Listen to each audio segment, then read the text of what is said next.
የለም።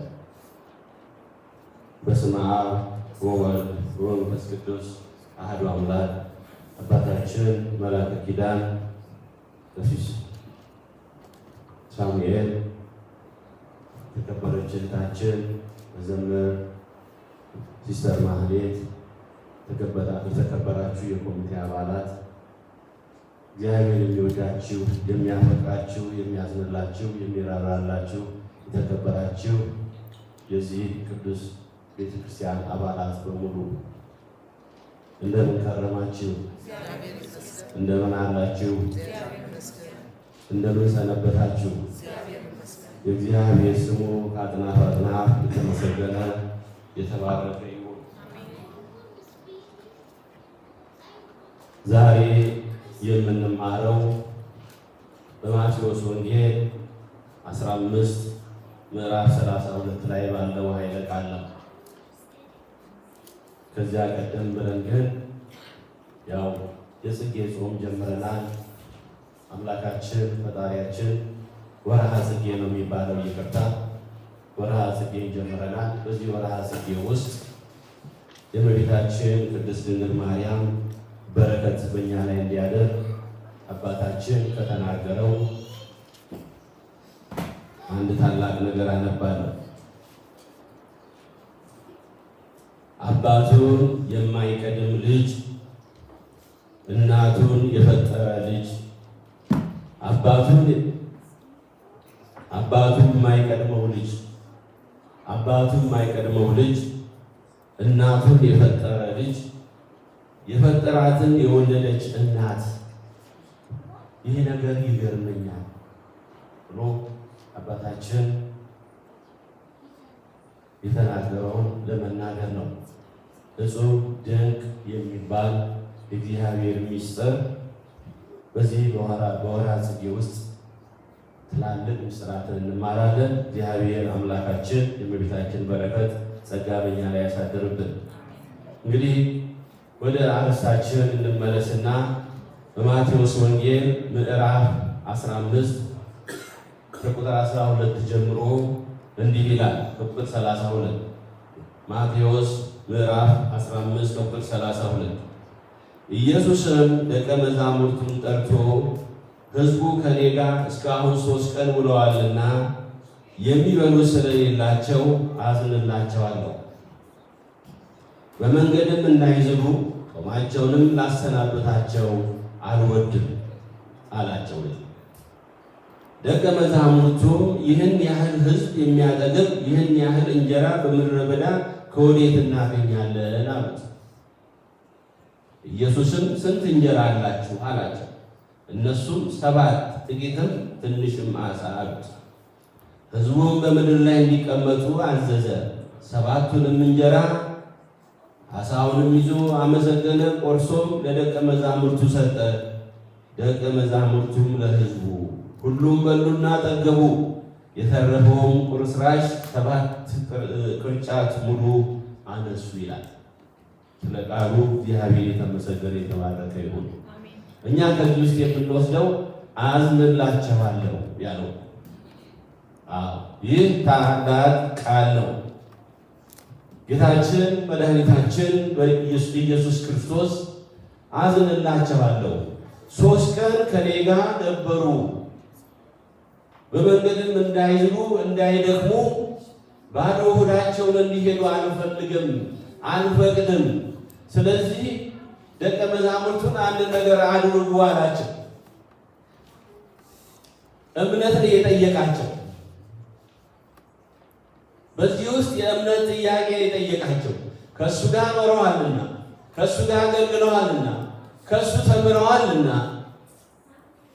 ምን ያህል እምነታቸው እንደሆነ ጌታችን መድኃኒታችን ኢየሱስ ክርስቶስ ለፈተና ያይደለ ለትምህርት ጥያቄ ጠየቃቸው ይላል። መግቧቸው 3 ቀን እኮ ከኔ ጋር ውለዋል። በባዶ ሆድ መሄድ የለባቸውም። በዚህ ጊዜ ደቀ መዛሙርቱ ምንድን ነው ያሉት?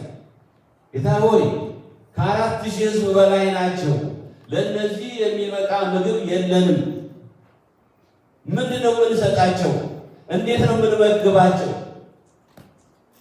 ብለው ጠየቁት ይላል። በዚህ ሰዓት ጥያቄ በጥያቄ መልሶ ስንት ነው ያላችሁ? ስንት ምግብ አለ ብሎ ጠየቀ ይላል። 7 ነው እንጀራው፣ ጥቂትም ዓሣ ነው። ሰዎቹ 4000 ሕፃናትና ሴቶችን ሳይጨምሩ ተመልከቱ። ጎልማሳው ወንዱ ከ4000 በላይ ነው ብለው ሲሉት በሉ ቁጭ በሉ በሏቸው ብሎ ያንን ባረከና ለደቀ መዛሙርቱ ስጡ አላቸው። 7 ቅርጫት ተነሳ ይላል። ሁሉም ጠግቦ ጌታችን መድኃኒታችን ኢየሱስ ክርስቶስ ይህንን ለሁለተኛ ጊዜ ነው ያደረገው። ምዕራፍ 14 በዚሁ ወንጌል ላይ በማቴዎስ ወንጌል ምዕራፍ 14 ላይ ይህን ነገር ቁጥር 13 ጀምሮ አድርጎታል። ነገር ግን ደቀ መዛሙርቱ ረሱት። ጥያቄው ፈተናው የነበር ለነሱ እግዚአብሔር ያደረገውን ውለታ ጌታችን መድኃኒታችን ኢየሱስ ክርስቶስ ያደረገውን ውለታ ያደረገውን ተአምር የሰራውን ኃይሉን ረስተው አሁንም ሁለተኛ ጥያቄ ጠየቁት። እሱ ግን ሳያሳፍራቸው አሁንም በቅንነት በትህትና በፍቅር ለማስተማር የመጣው ትህትና ፍቅርን ቅንነትን ነውና ስንት አላችሁ ብሎ ጠየቀ። ከዚህ በኋላ የሚደረገውን አደረገ ይላል። እንግዲህ ከዚህ የምንማረው አምላካችን ጌታችን መድኃኒታችን ኢየሱስ ክርስቶስ ከእሱ ጋር የደከሙትን ከእሱ ጋር የጣሩትን የተጠጉትን ያልተለዩትን በጽናት የቆሙትን ትቷቸው እንደማይሄድ እንደማይተወን እግዚአብሔርን ስንለምን እግዚአብሔርን ስንማጸን እግዚአብሔርን ደጅ ስንጠና እንደማይተወን እንደማይሰማ የሚመስለን ሊኖር ይችላል። ግን እግዚአብሔር ውለታችንን፣ ጥረታችንን፣ ድካማችንን፣ መልካም ሀሳባችንን ችላ የማይል አምላክ በጊዜው በሰዓቱ እንደሚከፍለን ያስተምረናል። አባታችን ያዕቆብ ዘፍጥረት 32 ላይ እግዚአብሔርን ታግሎት ነበር። ከወንድሙ ከኤሳው በሸሸ ጊዜ በሶርያ ምድር በኖረ ወቅት ከወንድሙ ሸሽቶ 20 ዓመት ሙሉ ከዛም በላይ ተገዝቶ ወደ ወንድሙ ሲመለስ ባደረበት ቦታ እግዚአብሔር ታገለው ይላል። አንድ ሰው ይታገለው ነበር ይላል። በዚህ ሰዓት ያዕቆብ ኃይለኛ የትግል ሰው ነውና እግዚአብሔርን ታገለው ይላል። በረከት እንዲሰጠው ነው። በረከት እንዲያደርግ ነው። በረከት እንዲያገኝ ነው። ያዕቆብ የበረከት ፈላጊ ሰው ስለሆነ እግዚአብሔርን ታገለው። እግዚአብሔርን ለምን ትታገለኛለህ ሲለው ካልባረከኝ አልለቅህም ማለት በረከትን ጠየቀ። በዚህ ጊዜ ስምህ ማን ነው ሲለው ያዕቆብ ብሎ በተናገረ ጊዜ እስራኤል አድርጌሃለሁ፣ እስራኤል ብዬሃለሁ፣ ስምህ ከዛሬ ጀምሮ እስራኤል ይሆናል። ያ በበረከት የተገኘ ስም ነው። ተመልከቱ። አባታችን ኤልሳ ነብዩ ኤልሳ ታግሏል። ሁለተኛ ነገሥት ምዕራፍ 2 ላይ ብናይ ለበረከት ታግሏል። ከማን ታገለ? ከኤልያስ። ኤልያስ የሚባል ታላቅ ነብይ ነበረ። ኤልያስ ከሱ ሊነጠቅ ወደ ሰማይ በእሳት ሰረገላ ያረገ ታላቅ አባት ነው። ያልሞተ ሰው ነው። ተመልከቱ። ኤልያስ እነ ሄኖክ እነ አቡነ አረጋዊ የተለያዩ ቅዱሳን አባቶች አሉ፣ ሞትን ያላዩ። ኤልያስ ከሱ ሊነጠቅ ባለ ጊዜ በቤቴል በኢያሪኮ በዮርዳኖስ እዚህ ሆነ፣ አንድ ስራ እግዚአብሔር አዞኛል፣ አንተ እዚህ ቀረ፣ እስተመልሼ እስክመጣ ጠብቀኝ ይለዋል። ኤልሳ ነብዩ ኤልሳ ግን ምን አለ? ሕያው እግዚአብሔር ስም እምላለሁ አልለይህም፣ ከአንተ የምለይበት ምክንያት የለም። 3 ጊዜ ይህን ተናግሮ ኤልያስ ከዛ በኋላ ጥያቄ ጠይቀው ምን እንዳደርግልህ ትፈልጋለህ ሲለው ያንተ ጸጋ እጥፍ ሆኖ ወደ እኔ እንዲገባ አድርግ። ተመልከቱ። ያንተ ጸጋ እጥፍ ሆኖ ወደ እኔ እንዲገባ እፈልጋለሁ። ኤልያስን ሳርክ አየኸኝ ይሆናል። ነቢያቱ የእግዚአብሔር ሰዎች ያላቸውን ጸጋና ክብር ተመልከቱ።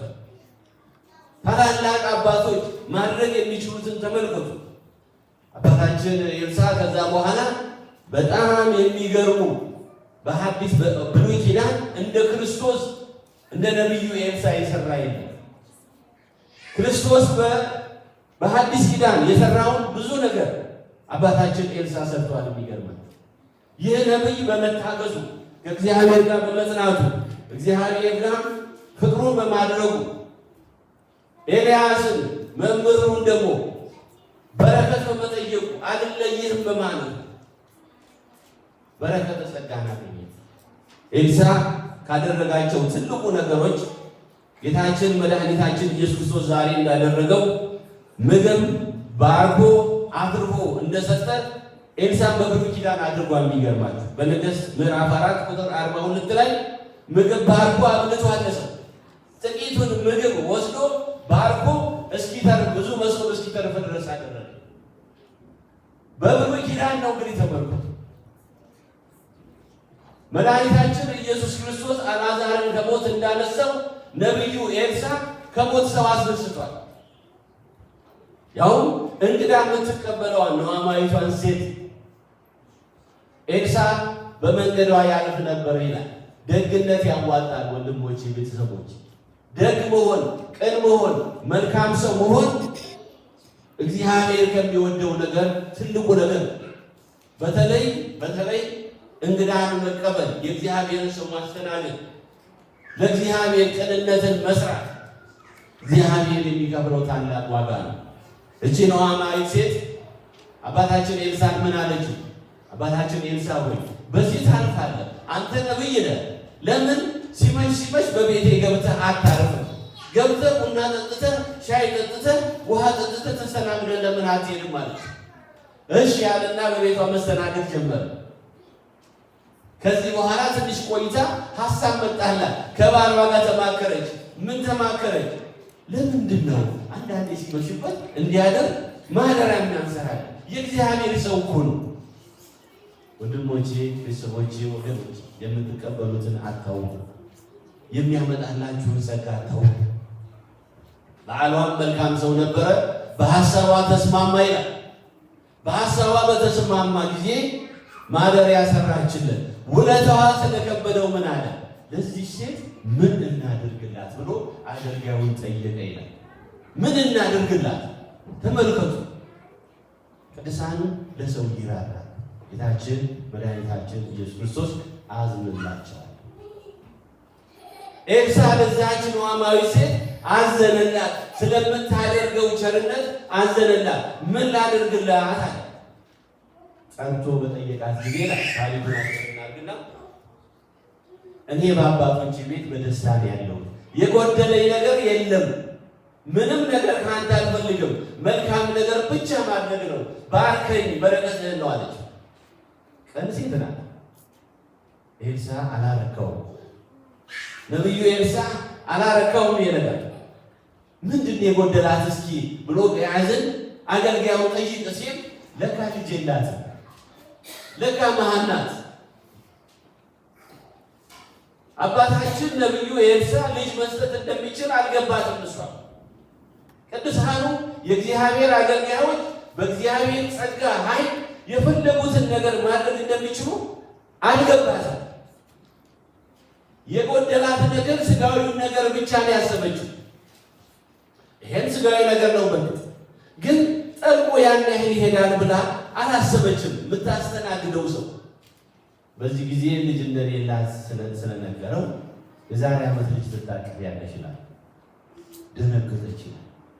አባቴ አትዋሸኝ፣ ተው፣ እኔ አልጠየቅኩህ፣ አንተ ነህ ተነስተህ ያደረግኸው የተናገርኸኝ፣ ተው ስትለው ትወልጃለሽ እንዳላት ያ ነቢይ እግዚአብሔር ነቢይ ነውና ወለደች። እግዚአብሔር የተመሰገነ ይሁን። ከዚህ በኋላ ልጁ አደገና ይላል። ሴጣን ምቀኛ አይደለም፣ ሴጣን ክፉ አይደለም። ነገሩ የኤልሳዕ በረከት ጸጋ እንዲታወቅ ነው። ልጁን ተቃወመውና ከአባቱ ጋር ሲያሟል በጀመረ ጊዜ ሞተ ይላል። በዚህ ሰዓት ምን አደረገች? ቀጥታ ልጁ እንደሞተ ባወቀች ጊዜ ወደ ኤልሳ ሄደች። ከኤልሳ ከማግኘቷ በፊት የኤልሳ አገልጋይ ቀርቦ ጠየቃት። ምን ብሎ? ምን ሆነሽ? ሰላም ነሽ?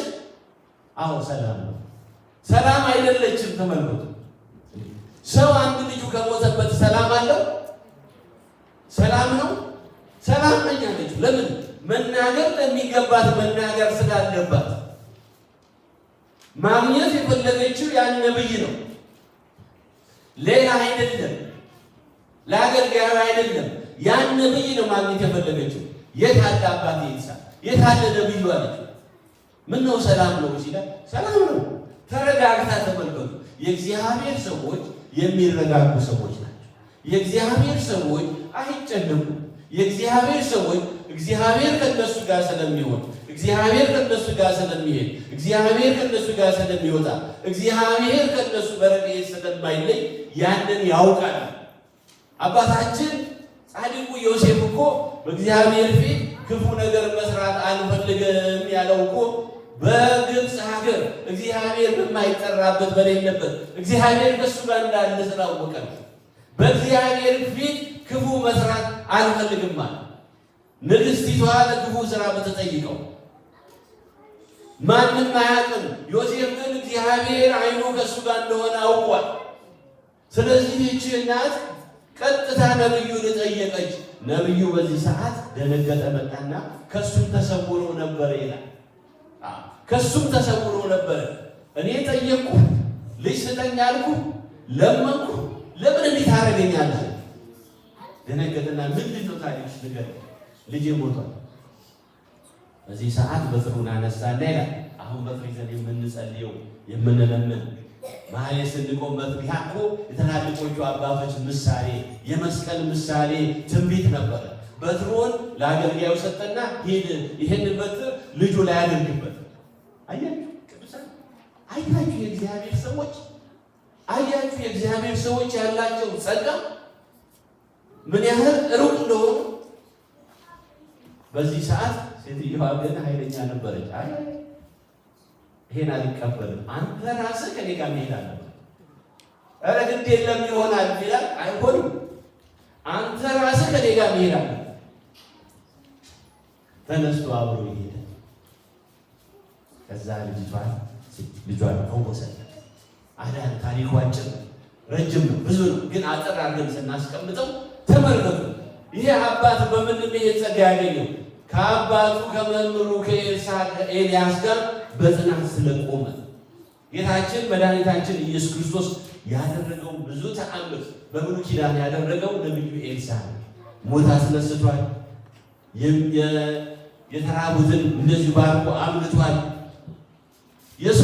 ሶርያ እስራኤልን ለመውረድ ሲፈልግ ጦሩን እያወቀ ገና ያሰቡትን ዛሬ ሳተላይት ማለት አንድን ሀገር የሚሰልለው በስፔስ ሆነው ነው የሚሰለለው። ያኔ ግን ነቢያቶች ያውቁ ነበር። የሶርያው ንጉሥ በአልጋ ሆኖ በስብሰባ ሆኖ የተነጋገሩትን ኤልሳ ያውቅና የእስራኤልን ጦር ቦታ ይቀያይራል፣ ድንበር ያዘጋል። በዚህ ሰዓት የሶርያው ንጉሥ አለ እንዳለ ካቢኔቱን ጠርቶ ከእናንተ መሀል ሰላያለ ማን ነው ሚስጥሬን ወስዶ ለእስራኤል ወዲያው ገና ከስብሰባ ሳንወጣ የሚናገር? ተመልከቱ፣ ልብ የሚያነቁ ትላልቅ አባቶች ብሎ ሲጠይቅ ምን አለው? አንድ የሰለቸው ሰው አይ ንጉሥ ወይ ለምን ታሰቃየናል? ገና በአልጋህ ላይ ሆነ የምታስበውን ነገር የሚያውቅ ነብይ አላቸው። እሱ በልብህ ያሰብከው በአእምሮ የተመላለሰውን ያውቀዋል። አይገርማችሁ የእግዚአብሔር ሰዎች? አይገርማችሁ? በብሉይ ኪዳን እንደዚህ ከሆነ ጸጋው በሐዲስ ኪዳንማ እንዴት ሊሆን ነው? በሐዲስ ኪዳንማ በጠባብ ደረት በአጭር ቁመት ተወስኖ ንሱ ሥጋዬን ብሉ፣ ቅዱስ ሥጋዬን ክቡር ደሜን ጠጡ ብሎ አዝኖ የሰጠን አምላካችን ፈጣሪያችን ሰው የከበረበት ይህ በሐዲስ ኪዳንማ ምን አይነት ጸጋ አለ ተመልከቱ። በዚህ ሰዓት ያ ንጉሥ ወታደር ላከ ይላል። ይህንን ነቢይ አምጡልኝ። ከበቡት ይላል። በከበቡት ጊዜ አሽከሩ አገልጋዩ ደነገጠ። የኤልሳ በደነገጠ ጊዜ ኤልሳ ምን አለ? ግድ የለም አትደንግጥ፣ እግዚአብሔር ወይ ዓይኑን ግለጽለት ሲል ከወታደሮቹ በጀርባ እልፍ አእላፍ መላእክት ቆሟል። ዓይናቸው እውር አለ። ወታደሩ ሁሉ ዓይናቸው እውር ሆነ። ከዚህ በኋላ አሰልፎ ወደ እስራኤል ንጉሥ ወሰዳቸው። አይገርማችሁ? ሀገር የሚጠብቁ ነቢያት ነበሩ። በድሮ ጊዜ በእኛ ጊዜ ሳይሆን በድሮ ጊዜ ሀገር የሚጠብቁ ታላላቅ ሰዎች ነበሩ። በጸሎት የሚጠብቁ የሚመጣውን ነገር የሚናገሩ። ጣሊያንን በጉልበታችን ያሸነፍን ይመስላችኋል? ወይስ እንግሊዝ? ሌላውን ዓለም እኮ ቅጥቅጥ አድርገው የገዙ የተጫወቱበት ህንድን የሚያክል ያን ሁሉ ህዝብ የገዙ እኮ ናቸው። በሰው ብዛት ያሸነፍን ይመስላችኋል?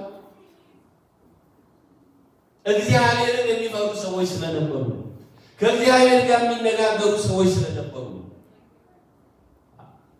ያን ሁሉ ነገር አመድ አድርገው ውሃ አድርገው በነፃነት ያለ መገዛት በራስ ቋንቋ፣ በራስ ሃይማኖት፣ በራስ ማንነት እንድንኖር ያደረጉን እነዛ ትላልቅ አባቶች ነበሩ። የሆነ ሆኖ ይህ አባት በመትጋት ይህን በረከት አገኘ ነው። አሁን ወደ ዋናው ትምህርታችን እንመለስና ጌታችን ኢየሱስ ክርስቶስ ያዝንልናል። ጥቂቷን ነገር በፊቱ ያለንን ይዘን ስንቀርብ ያዝንልናል። በየዋህነት በቅንነት በፍቅር እሱ ፊት ያለንን ይዘን ስንቀርብ እግዚአብሔር አምላክ ያዝንልናል። ያንን ትንሹ ነገር ተቀብሎ በረከት ይሰጠናል። እኛ ለዛ በረከት ነው መትጋት ያለብን። ትልቁ የእግዚአብሔር ዓላማው በሕይወታችን ውስጥ ምንድን ነው? እግዚአብሔር ከኔ የሚፈልገው ምንድን ነው ብለን የምንጠይቅ እግዚአብሔር ከኛ የሚፈልገው ሊሰጠን የሚፈልገው በረከት ነው። በቤቱ የጠራን በረከት ነው። ዋናው ነገር እኛ ጸንተን መገኘታችን ነው። ወንድሜ ግርማይ 14 ዓመት ሙሉ እየደወለ ሰላም ናችሁ ወይ? ችግራችን ይሄ ነው እያለ ይዘነለ። እግዚአብሔር አዘነለት አላዘነለት? እግዚአብሔር አዘነላችሁ አላዘነላችሁ? እግዚአብሔር ስላዘነላችሁ እግዚአብሔር አምላክ መቸገራችሁን፣ መጣራችሁን፣ ካህን መፈለጋችሁን አቅምም እንደሌላችሁ ስላወቀ ሌላም ነገር ለመስራት ለማድረግ ስላወቀ ስላዘነላችሁ የሚጠብቃችሁ ካህን ላከላችሁ። ያሁን ከሞቀ ቤቱ ከሞቀ ትዳሩ ከነ ባለቤት ተመልከቱ፣ በፕሌን እየተጓጓዙ እንዲያገለግሏችሁ። ይህ እኮ ቀላል ነገር ይመስላችኋል? እግዚአብሔር እንዴት እንዳዘነላችሁ፣ እግዚአብሔር እንዴት እንደመለሰላችሁ። ከዚህ በኋላ ግን የራሳችሁ ነው ማለት ነው። የእግዚአብሔርን ፍቅር፣ የእግዚአብሔርን ሐዘን እግዚአብሔር ስላያችሁ ደስ ብሏችሁ ልትጠቀሙበት ይሄን በረከት በክብር ልትቀበሉት ይገባል። ማድረግ የሚገባችሁ እንድታደርጉ። ይህ ትልቅ የእግዚአብሔር ውለታ ነው። አምላካችን ፈጣሪያችን በዘዳግም 28 ቁጥር 1 ጀምሮ ለሰው ልጆች የተናገረውን አንድ ትልቅ ቃል አለ። የበረከት አምላክ ስለሆነ በበረከት እንዲኖሩ ስለፈለገ እግዚአብሔር የሰው ልጆች በብሉይ ኪዳን ምን ብሎ ተናገረ መሰላችሁ? ዘዳግም ምዕራፍ 28 ከቁጥር 1 ጀምሮ እንዲህ ይሆናል የአምላክህን የእግዚአብሔርን ቃል ብትሰማ ዛሬም ያዘዝኩህን ትእዛዙን ሁሉ ብታደርግ ብትጠብቅም አምላክ እግዚአብሔር ከምድር ከአሕዛብ ሁሉ ላይ ከፍ ከፍ ያደርግሃል። የአምላክህን የእግዚአብሔር ቃል ብትሰማ እነዚህ በረከቶች ሁሉ ይመጡልሃል። አሁን የተነትነዋል በረከቱ። በአንተ ከተማ ብሩክ ትሆናለህ፣ በእርሻህም ብሩክ ትሆናለህ። የሆድህም ፍሬ፣ ምድርም ፍሬ፣ የከብትህም ፍሬ፣ የላምህም ርቢ፣ የበግህም ርቢ ሁሉ ብሩክ ይሆናል። እንቅብህም ቡቃያህም ሁሉ ብሩክ ይሆናል። አንተም በምትገባበት ብሩክ ትሆናለህ፣ በምትወጣበት ሁሉ ብሩክ ትሆናለህ። አንብቡት። ዘዳግም 28 ከ1 ጀምራል። እግዚአብሔር የሰጣችሁን ቃል ኪዳን እግዚአብሔር የሰጠውን ለሰው ልጆች ሁሉ ያደረገው በሐዲስ ኪዳን ደግሞ አምላካችን ፈጣሪያችን መድኃኒታችን ጌታችን ኢየሱስ ክርስቶስ አዝንላቸዋለሁ ከኔ ጋር 3 ቀን ቆይተዋልና ባዶ ሆዳቸውን ሊሸኝ አልችልም። ቅዱስ ሥጋዬን ክቡር ደሜን ልሰጣቸው እፈልጋለሁ። መስዋዕት ልሆንላቸው እፈልጋለሁ። የሚበላት ነገር የላቸው፣ አንዳች ሕይወት የላቸው፣ ለእኔ የሚያረካ ሕይወት የላቸው፣ መልካም ነገር የላቸው። ነገር ግን እኔ መልካሙን አደርጋለሁ። ያለችዋን ጥቂት ነገር እቀይረዋለሁ፣ መልካም አደርግላቸዋለሁ፣ ራሴንም አሳልፌ ይሰጣል። ይህን የተደረገልን ውለታ፣ ይህን የተደረገልን ግብዣ በረከት የሥጋና የመንፈስ በረከት አለ ወንድሞች። የሥጋ በረከት እግዚአብሔር ለዓለም ሕዝብ ሁሉ የሚሰጠው በረከት ነው። ኃጥኡም ጻድቁም እግዚአብሔርን የሚያምን የማያምን ሁሉ በረከት ያገኛል። ዝናብ ለሁሉ ይዘንባል፣ ለሁሉ ያበቅላል፣ ለሁሉ ያደርጋል። መንፈሳዊ በረከት ግን እኛ ከእግዚአብሔር ያለን አቅርቦት ይወስናል። ምን ያህል ለእግዚአብሔር ቅርቦች ነን ዘላለማዊ ሕይወት ለማግኘት። ለዚህ ነው በማቴዎስ 6 ምዕራፍ 31 ላይ አስቀድማችሁ እግዚአብሔር መንግሥቱንና ጽድቁን ፈልጉ ሌላው ነገር ሁሉ ይጨመርላችኋል ያለ የተናገረው እኮ በዘዳግም 28 ላይ የተናገረው አንተ እኔን ብትቀርበኝ እግዚአብሔርን ብትፈራ ቃሌን ብታደምጥ ሌላው በረከት ሁሉ ለአንተ ይጨመራል፣ ለአንተ ይደረጋል። በዓለም በሥጋ መባረክ ትልቅ ነገር ነው።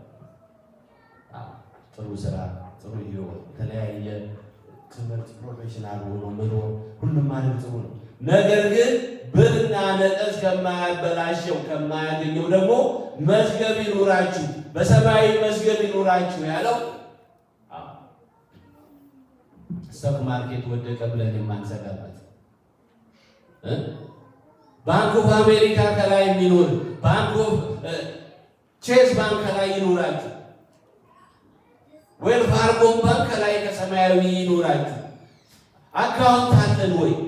በሰማያዊ አካውንት ሰማያዊ ክሬዲት ካርድ አለን ወይ? ሙሉ ነው ወይ? ስኮራችን ስንት ነው? በዚህ ዓለም ከሰባት ካለፈ ኤክሰለንት ነው ይባላል አይደል? እዛኛውስ እንዴት ነው?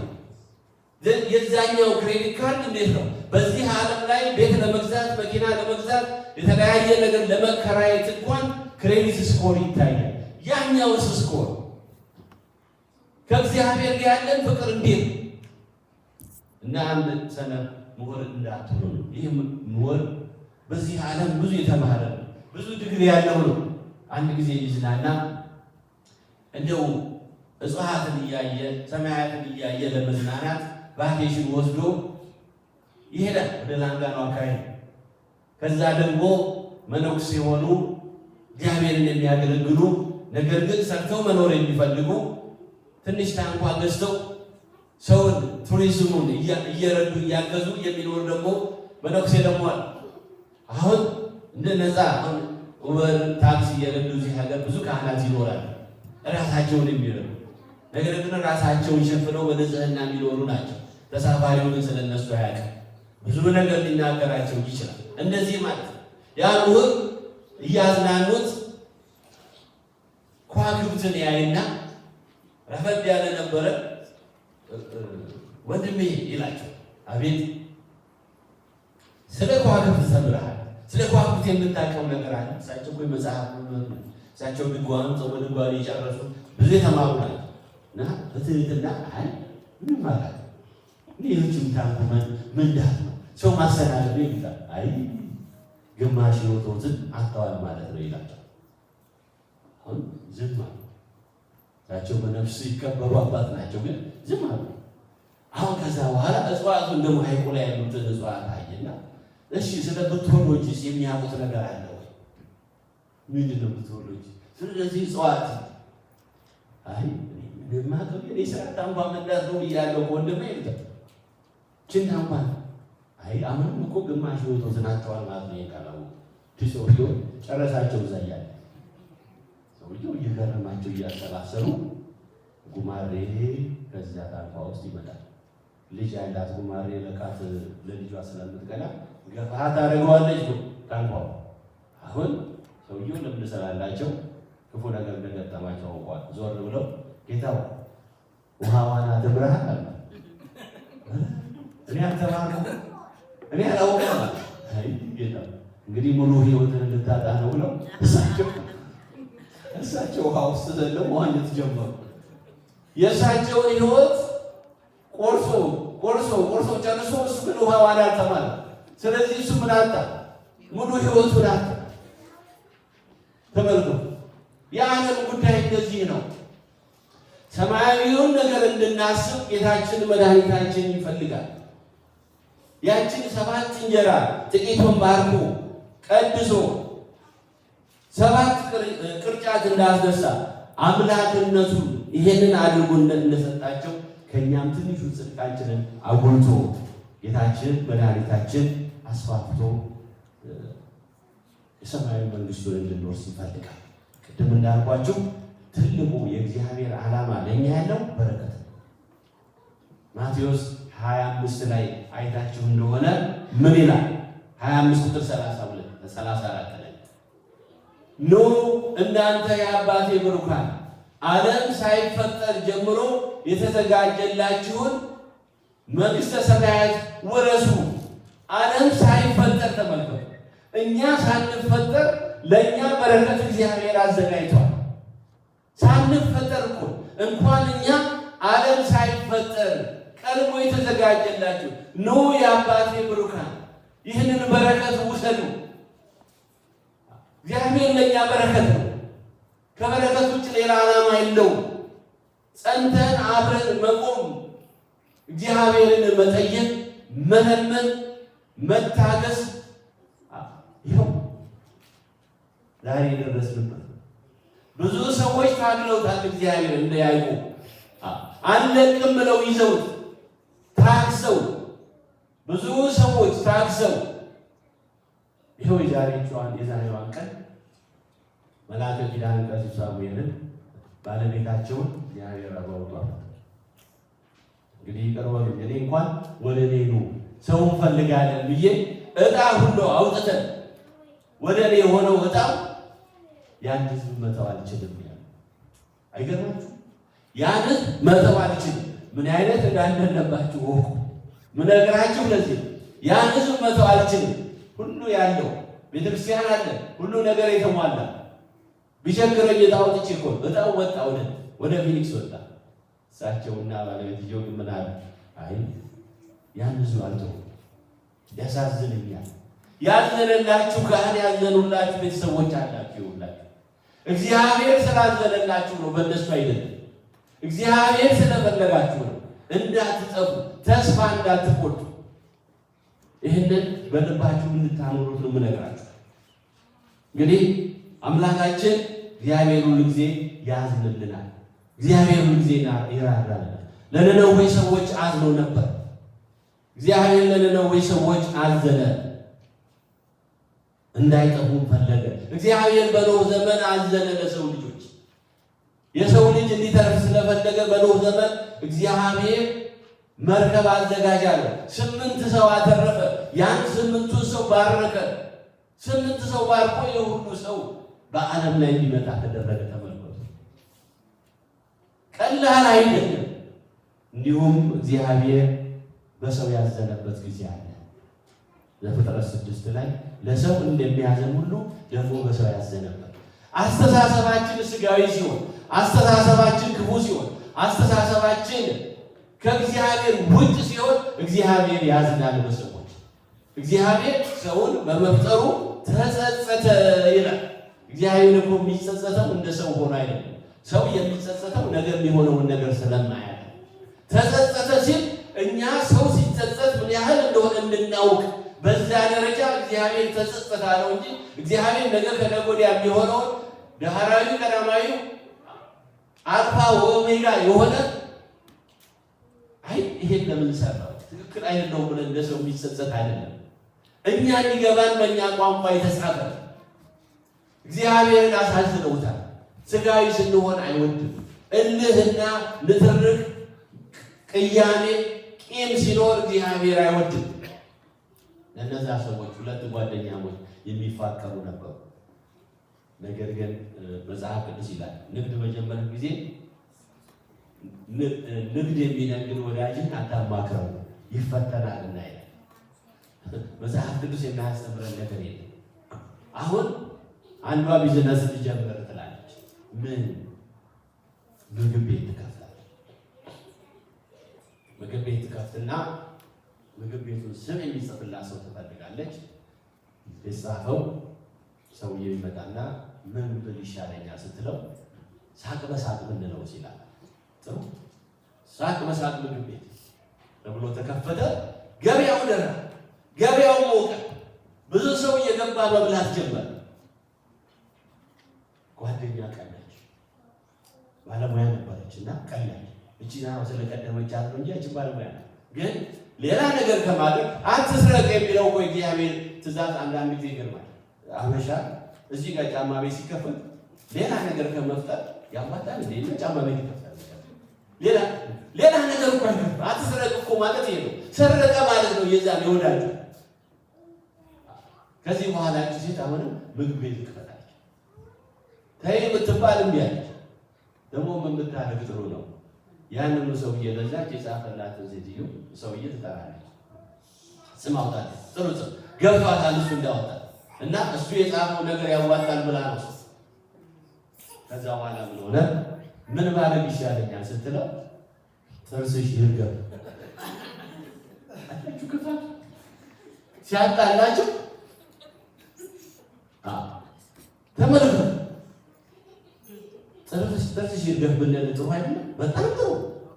የእሷ ተቃራኒ እሷ ሳቆሳቅ ስለሆነ የእሷ ደግሞ ጥርስሽ ይርገብ። ሴጣን እንደዚህ ነው የሚጫወተው። ምንም በማናውቀው ምንም ባልያዝ ነው። ቃየን እኮ ወንድሙን አቤል የሚገልበት የፖለቲካም የኢኮኖሚም የድንበርም የቋንቋም የባህልም ችግር አልነበረበትም። ምንም ችግር አልነበረበትም። ነገር ግን ሴጣን ነበር። ሴጣን ግን እዛ ነበር። ሴጣን ግን መፍጠር ይችላል።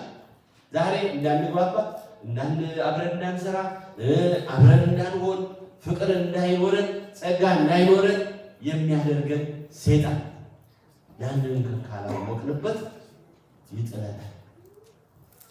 ጌታችን መድኃኒታችን ኢየሱስ ክርስቶስ አዝንላቸዋል። የሚያዝን አምላክ ሁል ጊዜ ያዝንልናል። ምስጋና ለእሱ ይሁን። እንኳን እግዚአብሔር እንኳን ጌታችን መድኃኒታችን ኢየሱስ ክርስቶስ ቅዱሳኑ ያዝኑልናል። ኤልያስ ለሰረብቷ ሴትዮ አዝኗል። ምን ብሎ? በረሃብ ወደ እሷ ሄደ ይላል። አንደኛ ነገሥት ምዕራፍ 17 ላይ ላቺ ያዘነላት ሴትዮ በረሃብ ሄዶ ኤልያስ ርቦታል፣ ወደ አንዲት መበለት ቤት ገባ ይላል። እባክሽ የሚበላ ስጭኝ ይላታል። ረሃብ ነበርና ሰማይ ለጉሞ ነበርና ራሱ እኮ ነው ሰማይ ለጉሞ። አያችሁ ነቢያቱ የሚሰሩትን ምን አይነት ታላላቅ ሰዎች ናቸው። ሰማይን ዝናብ እንዳታዘንብ ለምን? እግዚአብሔርን የሚበድል ሕዝብ በዛ። ዛሬ እኮ እግዚአብሔር ጸጋ ቢሰጠን ለካህናቱ ብዙ ነገር ነው የሚሰራው። በስመ አብ ዛሬ የኦሮሞ ካህን ብቻ ነው አማራውንና ትግሬውን እንዴት አድርጎ እንደሚያጠባ ነው የሚያስበው። ስልጣን ቢኖር ጸጋ ቢኖር የአማራው ካህን እንደዚህ የትግሬው እንደዚህ። እግዚአብሔር ግን ሁሉም ይጸልያል። እግዚአብሔር ግን ሁሉንም ነሳቸው። ለምን? ስለ ፍቅር እንዲጸልዩ እግዚአብሔርን የሚያዝንላቸውን ሰዎች እንዲዋጉ እግዚአብሔር አይፈልግም። መልካም እንዲያደርግ አንድ ህዝብ፣ አንድ ወገን፣ አንድ የሆነ ሰው በምን ተነስቶ ነው እንደዚህ አይነት ችግር ውስጥ የገባው? እግዚአብሔር ይቅር ይበላል። እግዚአብሔር ያንሳል። እቺ ሀገር የምትጠፋ አይደለች። ሰዎች ይጠፋሉ፣ ሰዎች ያልፋሉ። ቀደም ጠዋት እንደተማርነው ሀገሪቷን ስለ ሀገሪቷ ታሪክና ስለ ሀገሪቷ ሃይማኖት የማያውቅ ታሪኳን ቤተክርስቲያኒቷን ታሪኳን የማያውቅ ህዝብ መሪ ካለ ችግር ነው ብለን ሄሮድስ ይሄ ነበረ ችግሩ። ስለ እስራኤል ታሪክ አያውቅም፣ እስራኤልን ግን ይመራል ብለን አልቀደም። እስራኤልን ግን ይመራል። ሰብአ ሰገል መጥተው በነገሩት ጊዜ ለእሱ ሰርፕራይዝ ነበረ። ለምን? ክርስቶስ እንደሚወለድ ሲወለድ የሚያውቀው ነገር የለም። እዛ ስለምን ስለ ሀገሪቷ ታሪክ የሚያውቀው ነገር የለም። ግን የፖለቲካ መሪ በቄሳር የተሾመ ችግሩ ይሄ ነው። ዛሬም በዓለም ላይ ብለን እንግዲህ ኤልያስ ከዚህ በኋላ አርጎኛል፣ ምግብ ስጭኝ፣ ኧረ የለኝም፣ አንድ መስፈሪያ ዱቄት ነው የቀረኝ፣ እኔም ልጄም አንድ ልጅ አላት፣ በልተን እንድንሞት አንድ ነው የቀረኝ ስትለው ኤልያስ ጨካኝ ነው አይደል? ምን አለ? ለኔ ስጭኝ፣ መጀመሪያ እኔ ልብላ። አሁን እኔ እናንተ ብንሆን እንሰጣለን? አንድ መስፈሪያ ዱቄት ቢኖር አንድ የቀረን ልጅ ቢኖረን ማነህና አንተ ማንም ማታም እንማታለን ነው። የእግዚአብሔር ሰው ነው ብለን እናከብራለን። የእግዚአብሔር ሰው ነው እንስተው እንላለን። በፍጹም ከውስጣችን ያውቃል። በእውነት እንነጋገር ተባለ። ይህቺ ሴት ግን ምን አለች? እሺ አለች። ደግነቱ አይገርማችሁም? ቅንነቱ አይገርማችሁም? አንድ መስፈሪያ በልተን ልንሞት ነው ያለችው። ስጪኝ ለኔ ጋግሪና መጀመሪያ እኔ ልብላ ሲላት እሺ ብላ ሰጠች። እምነቱ ራሱ ይገርማል። ከዚህ በኋላ ከበላ ከጠጣ በኋላ የታለ ጋኑን አምጪው አለና ነብይ ነው የእግዚአብሔር ሰው ጋኑን በበረከት ሞላው። ዱቄቱን ብታብሰው ዘይቱን ብትቀዳው የማያልቅ ሆነ። ይሄ እምነት እኮ ነው የሚጠይቀው። ይሄ እኮ ጥንካሬ ነው የሚጠይቀው። ስለ አብርሃም ልጆቹን ለማሳረግ ልጁን ለማረግ ለእግዚአብሔር ይዞ ሄደ ስንናገረው ቀላል ነው። ነገር ግን እምነት ይጠይቃል። ካህኑ ከነ ባለቤታቸው ልጆቻቸውን ትተው ወደዚህ ሀገር ሲመጡ እምነት የሚጠይቅ ነው። እግዚአብሔር አለ፣ ያያል፣ ይሰማል፣ ይቀበላል፣ ያሳድጋል፣ ይጠብቃል፣ ይባርካል። እግዚአብሔር ይህንን ይፈልገዋል ብሎ ማመን ቀላል አይደለም። ያዘነላቸው ጌታችን መድኃኒታችን ኢየሱስ ክርስቶስ ስለሚከተሉ ተስፋ ሳይቆርጡ ከሱ ጋር ቃሉን እየሰሙ ደስ ብሏቸው 3 ቀን ሙሉ በረሃብ ምግብ ሆኗቸው ተመልከቱ። ሳይበሉ ሳይጠጡ ከሱ ጋር ሲጠቁ 3 ቀን ሞላቸው። እንዲወድቁ አልፈልግም፣ ምግብ ልስጣቸው።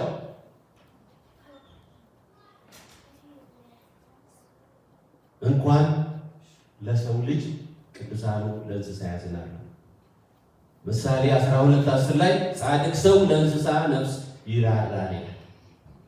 ለእንስሳ አሁን ለውሻው፣ ለድመቱ፣ ለምኑ እኛ እኮ ስራ አላቸው አይደለም? እኛ ስራ ነው የሚሰጣቸው። ውሻው ቤት መጠበቅ አለበት፣ ሌባ መጠበቅ አለበት። እዚህ ሀገር ግን ለስራ ነው። ስራ አላቸው። ስራው ምንድን ነው? ለጌታውን ማስደሰት አይደለም? ፈገግ ብሎ መቀበል፣ መስማት። ቁጭ በል ሲለው ቁጭ አይደለም ካለ ወስዶ ይጥምታል። ስራ አለው ወርቅ። ስራው ግን እኛ እንደምንሰጠው ስራ አይደለም። ሰውየው ብዙ ዓመት የዘጉ ናቸው። ይመጡና ከተማ እስኪ ምንድን ነው ከተማ ያለው ምን ለውጥ አለ ብለው ሲመጡ ከልጅነት ጀምሮ ይመነው ናቸው። እግዚአብሔር ሰው የፈጠረውን ፍጥረት እያደነቁ የሚኖሩ ናቸው። ከዛ በኋላ ውሻ አሉና ውሻ ምን ይሰራል? አይ ሌባ ይጠብቃል አላቸው። ሰው ያስተናገራቸው ሌባው ማን ነው? ሌባው ሰው ነው አላቸው። ውሻ ጨዋ ሆኖ ሰው ሌባ ሆኖ ሰው ውሻ ሌባን ይጠብቃል፣ ሰውን ይጠብቃል ከሌብነት ከጥፋት አለ። አሁን ይሄ ገረማቸው። እጹብ ድንቅ ነው። እግዚአብሔር በአርአያህ የፈጠርከው ሰው ሌባ ሆነ። የዘላለም መንግስት እንዲወርስ ዓለም ሳይፈጠር ቀድመ ያዘጋጀህለትን ክብር ትቶ ሰው ሌባ ሆነ። ውሻ ይጠብቀው ጀመረ። ዛሬ ነፍሰ ገዳዩን በዚህ ሀገር እንደምታየው ድራግ ይዞ ለማለፍ በየኤርፖርቱ የሚጠብቀው ማን ነው የሚይዘው? ውሻ ነው የሚቆጣጠር። ሰው ለመጉዳት ሲሄዱ ውሻው አሽቶ ድራግ ይዟል። ገንዘብ እንኳን ትርፍ ገንዘብ ሲይዙ እንዴት እንዳሰለጠሯቸው ገንዘብ አለ። የአውስትራሊያውን ብታይ ይገርማቸዋል። ገንዘብ ይዞ ሰውየው ገንዘብ ይዟል ብሎ ውሻው ጠቆሙ። ሲከፍቱ ገንዘብ ይዘሃል፣ ምን ይዘሃል? ብራን አለ። ሲፈተሽ የተገኘው ብዙ ገንዘብ። ይህን ያህል ተራቀው ሄደዋል።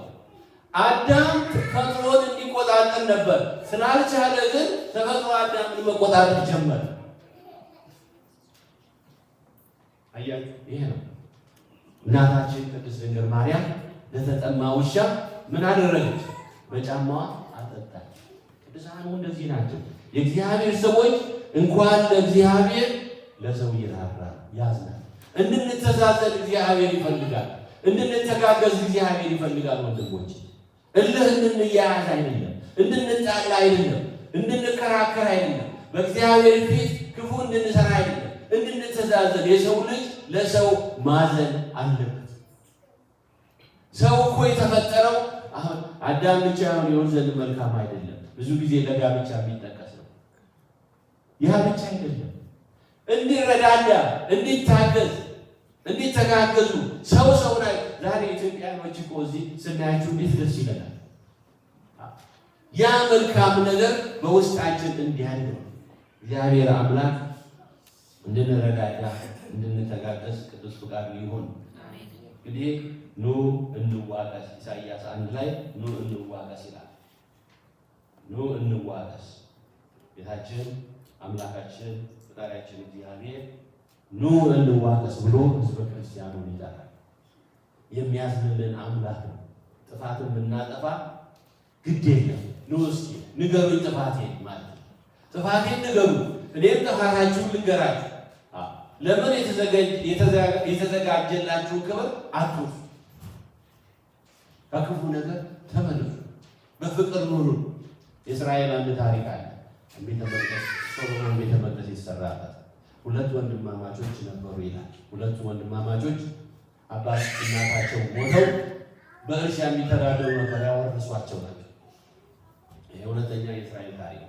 በዚህ ሰዓት እነዚሁ በእርሻ ነው የሚተዳደሩት። አንደኛው አግብቶ ልጆች አሉ፣ የልጅ ዘመዶች አሉ፣ ኃላፊነት አለ። አንደኛው አላገባ።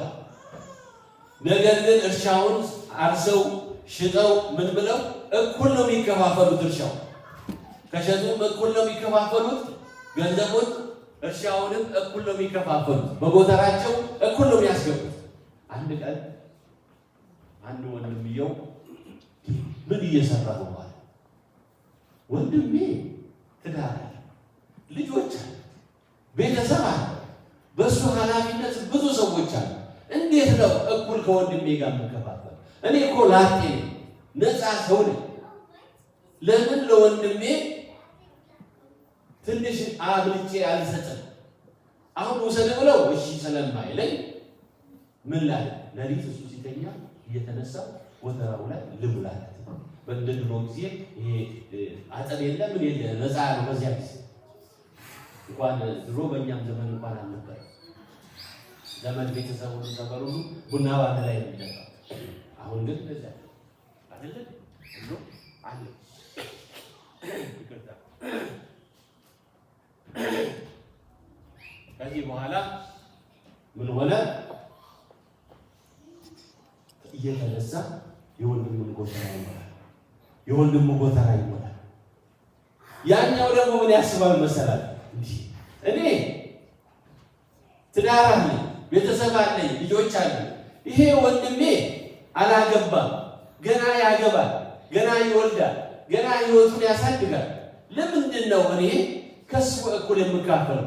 ለምን የሚቋቋምበትን ለወደፊቱ ልጆቹን የሚያሳድግበትን አንድ ነገር አላደርግም ብሎ ያስባል። ስለዚህ ምን ላለ አሁን ወሰድ ብለው እሺ ስለማይለኝ እየተደበቁ ሄጄ ጎተራውን ነው ላይ ተመልከቱ። እሱም እየተደበቀ ሄደው የወንድሙን ጎተራ ይሞላል። ይሄኛውም የወንድሙን ጎተራ ይሞላል። ጠዋት ተነስተው ሲያዩ ጎተራው ሙሉ ነው።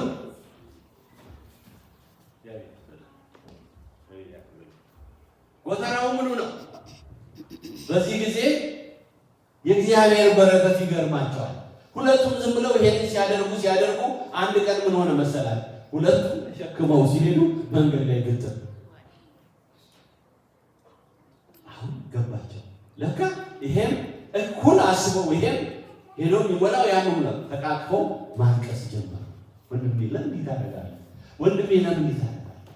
አይ ከኔ እኮ ነው ይሻላል። አይ ከኔ እኮ ይሻላል። ለምን እንደዚህ ይሆናል? ተቃቅፈው አለቀሱ። እንግዲህ እንደ ትንቢት ሆኖ በዚያች ቦታ ተቃቅፈው ባለቀሱበት ቦታ የሰለሞን ቤተ መቅደስን ሊሰራ እግዚአብሔር አዘዘ የሚል ታሪክ አላቸው አይሁድ። እነሱ ተቃቅፈው ባለቀሱበት ቦታ እግዚአብሔር አምላክ የሚወደው ይሄንን ይውላል። የፍቅር አምላክ ነው። የሚያዝንልንም እኮ የፍቅር አምላክ ስለሆነ ስራችን የሚያሳዝነው ቢሆንም ግን ያዝንልናል። ስለዚህ ነገር አላብዛባችሁ። ህዝበ ክርስቲያን ያዘነልንን አምላካችንን አናሳዝን። ህይወታችንን ቀይረን ንስሐ ገብተን አምላካችንን በፍቅር በጸጋ ተቀብለን እሱ ደስ የሚያሰኘው ስራ ሰርተን መንግስቱን እንድንወርስ ቅዱስ ፈቃዱ ይሁንልን። ያዘነልን አምላክ ስሙ ይቀደስ።